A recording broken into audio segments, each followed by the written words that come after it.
Rachel, I'll start with a question for you. As I understand it, the script originally was for white characters, was in a white community.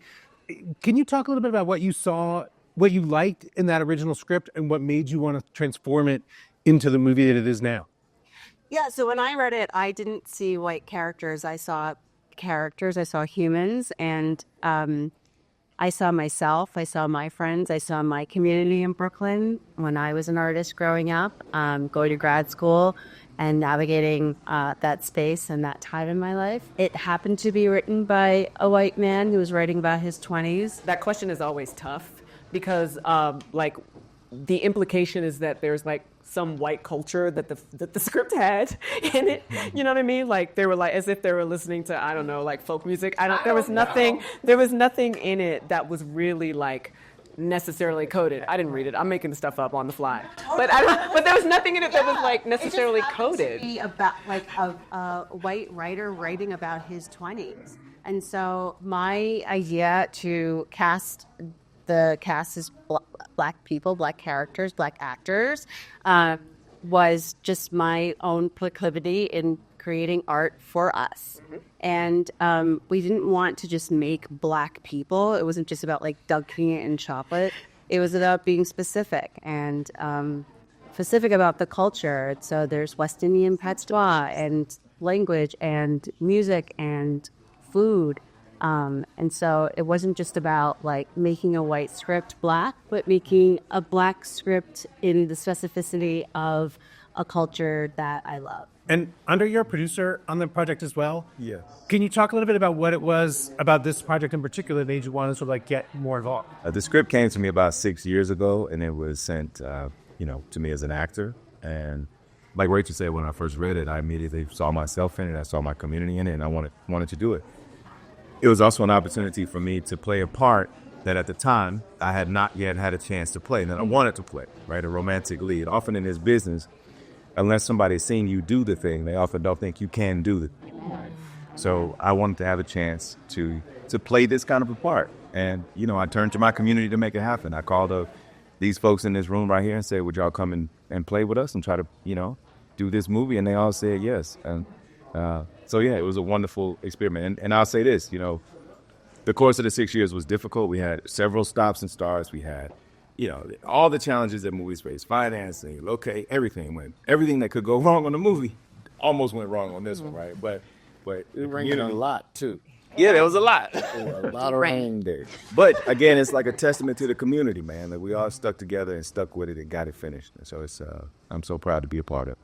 And Nicole, your character in particular, there's a theme throughout the movie of gentrification, about how to accept change in your life and in your community. Yeah. And that really comes through in your character having to decide whether to keep this building that's been in her family for a long time. Can you talk a little bit about that idea in the film and what it meant to you?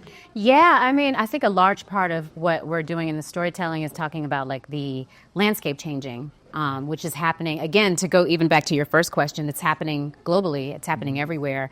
So I think it's something everyone can relate to, seeing how the economics shifts things, it shifts the demographics of a community, and what things we try to hold on to and where we find ourselves after the chips kind of fall.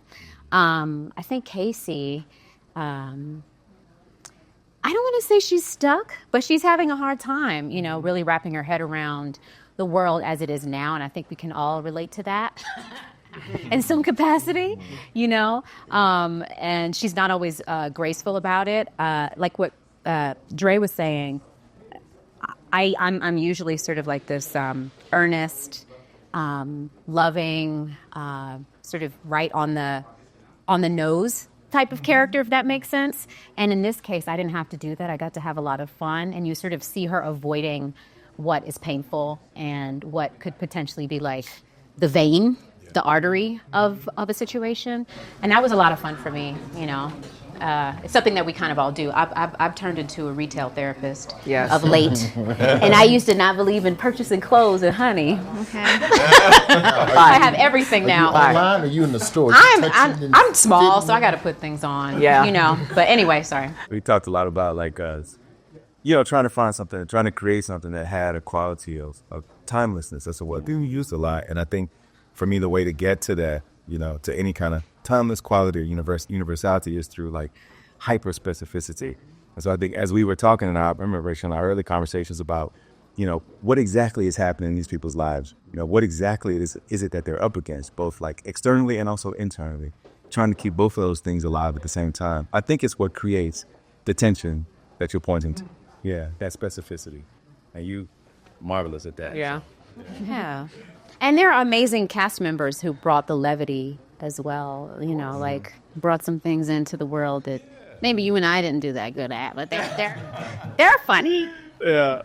Cassandra, Roy, can you talk a little bit about the warmth of the movie? Like, there's just such a great like ease and like vibe to the movie that I enjoyed so much.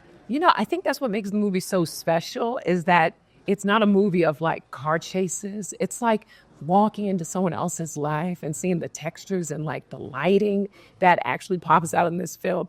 I really love that the film was sort of like in conversation with like movies like Love Jones and Love and Basketball, and it being like a slice of life of these people. And like maybe someone is an artist, like my character, she's someone who's an art collector, but I love that she's not the solemn historian type, that we see that these type of women exist too. She's just full of herself and she's living her greatest life. So I just feel like it's something really new. And also I just love the idea that this film, you were saying this earlier, the movie's about two women trying to figure out, like, do they even want this guy? And, like, how do they want this guy in their life? And I think that's a very different story now in the culture. The culture isn't about, I must have a man. It must be. No, it's right. Actually, it's about men being like, how do I fit into a relationship? And women being like, this is all I need, this compartment of it. And people saying what they want. Something about that actually feels revolutionary because I love what Roy was saying in the last one, which was we're not in the world anymore. It's like a piece of man is all you need. A piece of man is like the dream, And in this one, it's like, no, what kind of man do you want? And the problem with that is that nothing that our parents taught us prepared us for this type of dating landscape where the woman holds some of the cards and goes, I will decide whether or not I take your call. I will kick you out of my house. So that part of it I found extremely interesting, in the script. When I was still with Daily Show, we went to Brooklyn and interviewed a bunch of old black people who were selling their brownstones, knowing that they're going to be bought by white developers and basically contributing to the gentrification of the neighborhood. And a lot of them were in a rock and a hard place. And this third generation family heirloom, essentially, deciding whether to sell and take the money and leave or stay and fight, but they don't know what they're staying and what is this going to become that they're choosing to be a part of. And I think this film captures that tone of Brooklyn through the lens of romance instead of real estate, in the sense of what's worth fighting for versus what should you let go of. Romance and real estate. Yeah. Okay. Roy. But it's the same in that. Yeah. To me, it's the same. It's just I love this place, but I don't know if I should stay. Should I leave? And if I leave, am I part of the problem of why it's changing in the first place? DeWanda, in the press notes for the film, it notes how there's a scene where there's a dress that you're wearing that's your own dress, that's your clothes. And there's something about that I just find so endearing that, like, you sort of connected with the character that strongly, that you sort of wanted to, like, pitch in that kind of a way. Like, did you feel, like, extra connected somehow to this character, this project? I think something that's like fascinating about my career in general is I think people often think of like Jurassic or something larger, but I am so indie-centric. Like, I was born and bred, you know what I mean, in independent cinema. And in indies, like, everyone is all in. Like, you're working and maybe the like costume department doesn't have the budget. And what's funny about that dress is I had just gotten that dress from like a project I just worked on because the costume designer was cleaning out the closet. Like, that's where that dress came from. I love that. Yeah, Yulin from Imaginary just was like, here, DeWanda, I feel like this, belongs to you. And when we were constructing that character and kind of like orchestrating, that's a pivotal moment, right? They're essentially debuting their maybe relationship. And so you kind of see her maybe trying a little harder, maybe stepping outside of, her husband's clothing, essentially. And I think that intentionality really came across. Also, idea of like pitching in. Like, there's a scene in the movie that's in my house in Brooklyn. And I felt so honored. And I also was like, oh, time capsule of my whole click right now. But I think like your location fell through. And I was like, come on. I said it like 10 times. Just come to my house. Just come. And then when I said everyone to my house, I was like, uh-oh. Oh, everybody in my house. How long y'all gonna be? That's true. So much of the movie was like that, man. Like, it was a real community effort. Like, DeWanda, chipping in her clothes. I did some of the same. You did some of the same. We all were just like, what do we have to do? If we lost a location, hey, man, can we shoot in your restaurant? All right, come through. What time?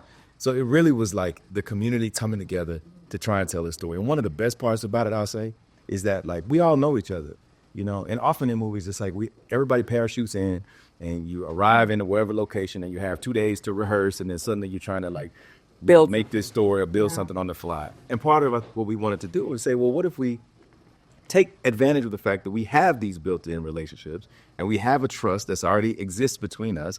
And we, at Rachel's direction said, okay, we're going to use the script as like a jumping off point for what these relationships might be. And we're going to trust that the people in the room are going to fill that in, right, with what they know. I think that's one of the things that sometimes gets lost about actors is that we know these characters better than the writer does at a certain point, right? And we often don't get an opportunity to express all that we know. But in this case, I was so proud of the fact that, we were improvising a lot of the scenes. We were just playing with each other and finding things. And it was such a joyous experience. And I think, I'll say this and I'll shut up, but getting to see, I ain't going to preach today, but getting to see each and every one of these people, play notes that the industry has not allowed them to play was one of the great joys of my life so far. Well, come on now. And that's what we've all been saying. It's been nice to play, like just to be invited into a different box, sandbox people. Yeah. Roy, if I could just ask you to kind of put your commentator hat on for a moment. The last few weeks have been so difficult for so many people. I know so many people just feel really overwhelmed by how much is happening. What would you say to people who kind of don't know how to process so much of what's going on right now? I think you have to be very intentional about when you decide to consume the things that you feel are corroding your piece. There's going to be a volume of news and information. Some of it is to inform you, some of it is deliberately to emotionally affect you. So you have to start recognizing the difference between the two. But I think for me, the thing that's helped me the most in the last 2 years, like if we just go since leaving Daily Show, I watch local news, I read a paper. 9 times out of 10, if you ingest your news through reading, there's a lot less of a slant to it, just simply in how you ingest copy versus how you listen to someone talk to you. So I think if news is bothering you, you still need to get information, switch to reading instead of television, and deliberately connect with the things that make you happy or bring you joy, or like when your mood is altered for a positive, denote those things that happen. What did you eat? Where did you go? Who did you talk to? Like those are all catalysts for that emotion, and just repeat that. And I think that's the most rudimentary way to start, in terms of, figuring things out. I just think it's going to be a very interesting times ahead. And I think that's why, films like this matter. You can legislate DE&I and all of the whatever anti-diversity out of every government building, but in the creative space, we have the power. And so these stories map. So find the things that matter to you as well, and just ingest the stuff that contributes to your piece. Which I think is a good point to talk about Steven Soderbergh being like one of the engines. Were you about to bring that up? Yeah, I mean, to your point, like you legislating DEI, like you can't really legislate art about the thing that people are, that provoke interest inside of themselves. And I think it's wonderful that Steven Soderbergh happens to be one of the producers on this as well, because you don't have to look like the people to enjoy their art. Yeah. You just have to be interested and curious. And I think, first of all, that's all DEI was about. It was like being curious enough to open up opportunity, because there's talent everywhere, but not opportunity everywhere. That's all DEI was about. And I just love it. This movie isn't political. It's just about the landscape of love and the landscape of the city that someone loves.